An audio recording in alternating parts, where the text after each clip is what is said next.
Hello दोस्तों, स्वागत है एक बार फिर से हमारे यूट्यूब चैनल पे। और आज हम अपने डिसोल्यूशन की इंपॉर्टेंट एंट्री की जो सीरीज चल रही है उसका नेक्स्ट क्वेश्चन ट्राई करते हैं। आपकी स्क्रीन पे शो होगा। बोर्ड के लिए बहुत जरूरी है, आपको बहुत ध्यान से इन वीडियोस पे फोकस करना है और क्वेश्चंस की प्रैक्टिस घर पे भी करते रहना है। सेल्फ स्टडी सबसे ज्यादा जरूरी है। चलो तो स्टार्ट कर लेते हैं, जिससे वीडियो की लेंथ भी ज्यादा लंबी ना हो और हमारा क्वेश्चन भी प्यारा सा है, निपट जाए। कहते हैं रविशंकर और मधुर तीन पार्टनर हैं, तीनों का प्रॉफिट शेयरिंग रेशियो 7:2:1 है। 31 मार्च 2018 को फर्म जब डिसॉल्व हुई तो उन्होंने कुछ एसेट्स थी अदर देन कैश बैंक को छोड़ के एंड थर्ड पार्टी की लाइबिलिटीज को रियलाइजेशन अकाउंट में ट्रांसफर कर दिया। उसके बाद की जो ट्रांजेक्शन है वो कुछ इस प्रकार लिखी हुई है, जिसमें पहला पॉइंट लिखा हुआ है debtor amounting to rupees 1,40,000 were handed over to a debt collection agency which charge 5% commission. The remaining debtor were 47,000, out of which debtor of 17,000 could not be recovered because the same become insolvent. तो पहली entry को deal कर लेते हैं। देखो शुरू में तो कहानी है कि तीन पार्टनर थे, तीनों का रेशियो 7:1 था, फिर उनकी फर्म डिसॉल्व हो रही है, उसके बाद उनकी एसेट लाइबिलिटी को ट्रांसफर कर दिया गया है। ये सारी तो नॉर्मल बातें हैं जो आज तक हम हर क्वेश्चन में करते आ रहे हैं।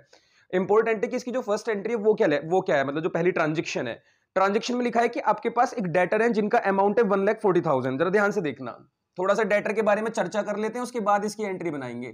डेटर कहते हैं जो आपके डेटर्स हैं उसमें अमाउंट है 1,40,000 रुपीज का, जो कि आपने कलेक्शन करने के लिए एक एजेंसी को दे दिया कि सर आप कलेक्ट करवा देना प्लीज। वो कहते हैं हम कलेक्ट करा देंगे लेकिन 5% का कमीशन भी लेंगे। अब अगर वो 5% का कमीशन लेंगे तो हमने कहा इसमें से 5% कट के मिलेगा हमें पैसा, ऑब्वियसली कट के मिलेगा। अब 1,40,000 का 5% कितना होता है 7,000। तो मैंने कहा अगर इसमें से 7,000 रुपए कट जाएंगे तो क्या मेरे पास सिर्फ 1,33,000 रुपीज आएंगे, नहीं आएंगे इन डेटर से। तो पहली तो एंट्री में यही ध्यान रखना कि 1,33,000 1,33,000 रुपीज रिकवर हो रहे होंगे इनसे।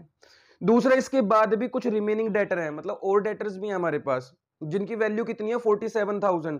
उनमें से 17,000 वाले इंसॉल्वेंट हो गए थे। देखो जी, इसके अलावा हमारे पास 47,000 रुपीज के और डेटर हैं, उसमें से 17,000 वाले इंसॉल्वेंट हो गए, मतलब अब उनके पास अपना डेट चुकाने के पैसे नहीं बचे, तो इनसे सिर्फ 30,000 मिलेंगे। तो बच्चों क्या मैं कह सकता हूं कि मुझे टोटल पहली एंट्री में 1,63,000 रुपीज रिसीव हुए होंगे। आप चाहो तो दो एंट्री अलग अलग बना सकते हो क्योंकि अलग अलग डेट पर, और चाहो तो इसी डेट पर, मतलब अलग अलग डेट डाल के 31 मार्च 31 मार्च, वरना तो आप दोनों को कंबाइंड करके भी बना सकते हो। दोनों में आपको क्या हो रहा है, अमाउंट रिकवर हो रहा है। तो आप पहली एंट्री बना सकते हो बैंक टू रियलाइजेशन 1,33,000 था 1,33,000, और दूसरी एंट्री बना सकते हो बैंक टू रियलाइजेशन 30,30, या दोनों को कंबाइंड करके एक से 130 और टोटल मिला के 163। तो फर्स्ट एंट्री पर आ जाते हैं। फर्स्ट एंट्री बनाओ बच्चों। फर्स्ट एंट्री में आप क्या लिखोगे, बैंक अकाउंट डेबिट, पैसा आएगा तो बैंक अकाउंट डेबिट। और आप याद करो एसेट को जब भी रियलाइज करते हैं तो रियलाइजेशन में क्रेडिट साइड करते हैं, तो जर्नल एंट्री में भी रियलाइजेशन क्रेडिट ही होगा टू रियलाइजेशन अकाउंट। अमाउंट कितना लिखोगे 1,33,000, या फिर सॉरी 1,63,000 के साथ एंट्री बनाते हैं एक ही एंट्री में, कंबाइंड एंट्री में 1,63,000 1,63,000।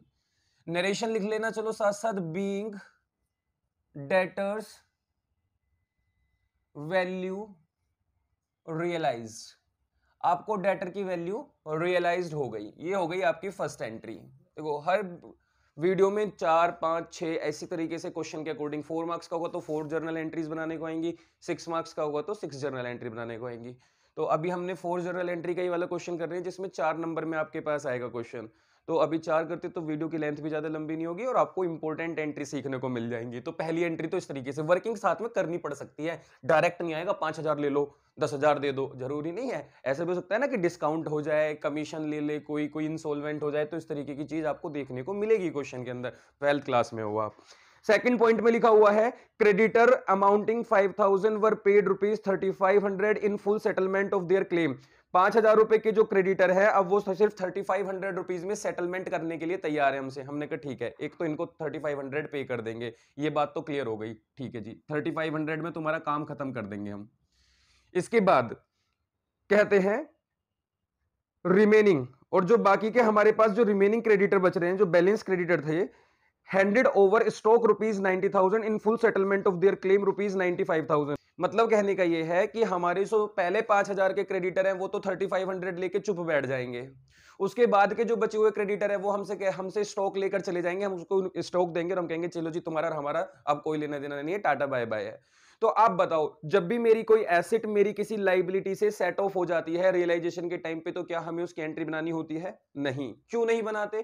क्योंकि एसेट बेच के पैसे आते और फिर उन पैसों को मैं अपनी लाइबिलिटी वालों को देता। मैंने उनको बाहर से भारी स्टॉक पकड़ा दिया, मैंने कहा जाओ जी, ना मैं इसको बेचने वाला, ना मैं तुम्हें पैसे देने वाला, तुम अपना काम करो, मुझे अपना और आगे का काम करने दो, और एसेट लाइबिलिटी है। तो बताओ क्या इसकी कोई एंट्री बनानी चाहिए? तो आपको बहुत ध्यान रखना है, एक नंबर में मिल जाता है सिर्फ ये लिखने का, नो एंट्री लिखने का एक नंबर है।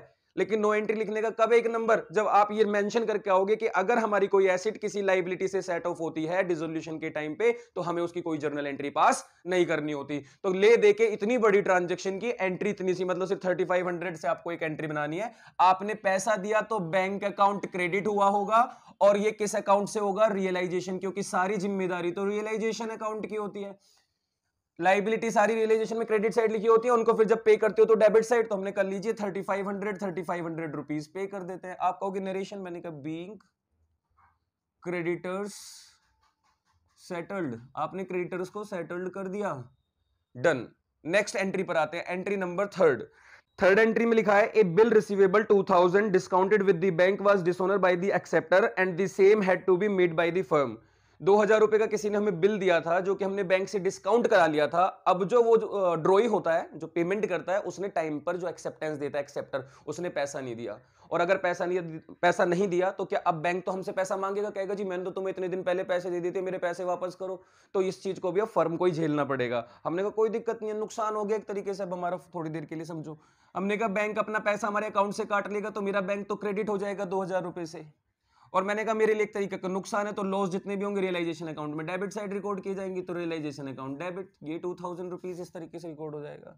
नरेशन में लिख दोगे being bill receivable discounted dishonoured, बस बच्चों कुछ नहीं करना। डिस्काउंटेड बिल डिसऑनर हो गया, इस वजह से हमारे ऊपर ही पड़ गया ये वाला बर्डन भी। अगर टाइम पे वो पैसे दे देता तो बैंक अपना ले लेता, मुझे आज कोई एंट्री बनानी नहीं पड़ती। लेकिन जिसने इस बिल का वादा किया था उसने दिया ही नहीं बेटा। आगे बढ़ते हैं, कहते हैं profit on realisation 6000 pass necessary journal entry for the above transaction in the book of Ravi Shankar and मधुर।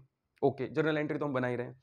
6000 रुपए का रियलाइजेशन का प्रॉफिट हुआ। अब बताओ, जो प्रॉफिट होता है पार्टनर्स में डिस्ट्रीब्यूट होता है उनकी रेशियो में, जो कि रेशियो है 7:2:1, मतलब 7, 8, 9, 10 टोटल है इसका। रविशंकर मधुर के बीच में रियलाइजेशन का प्रॉफिट बांटते हैं। बच्चों बताओ, अगर पार्टनर को कोई भी प्रॉफिट मिलता है तो क्या उनका अकाउंट क्रेडिट हो जाता है? बिल्कुल हो जाता है। तो रवि शंकर और तीसरे पार्टनर का नाम क्या लिखा हुआ है यहां पर? मधुर। तीनों के अकाउंट को क्रेडिट कर दो, क्योंकि आप तीनों को पैसा दे रहे हो। तीनों की कैपिटल क्रेडिट, क्योंकि इनके अकाउंटों में पैसा ट्रांसफर हो रहा है। और जब भी पार्टनर्स को पैसा मिलता है तो उनकी कैपिटल क्रेडिट होती है। और डेबिट में क्या लिख दोगे? रियलाइजेशन, क्योंकि प्रॉफिट रियलाइजेशन अकाउंट में डेबिट साइड रिकॉर्ड किया जाता है बांटते वक्त। याद करो, क्रेडिट का टोटल ज्यादा होता है तो डेबिट में प्रॉफिट निकल कर आता है। तो इस 6000 को हम किस रेशियो में बांट रहे हैं बच्चों? 7:2:1, 4200, 1800, 600।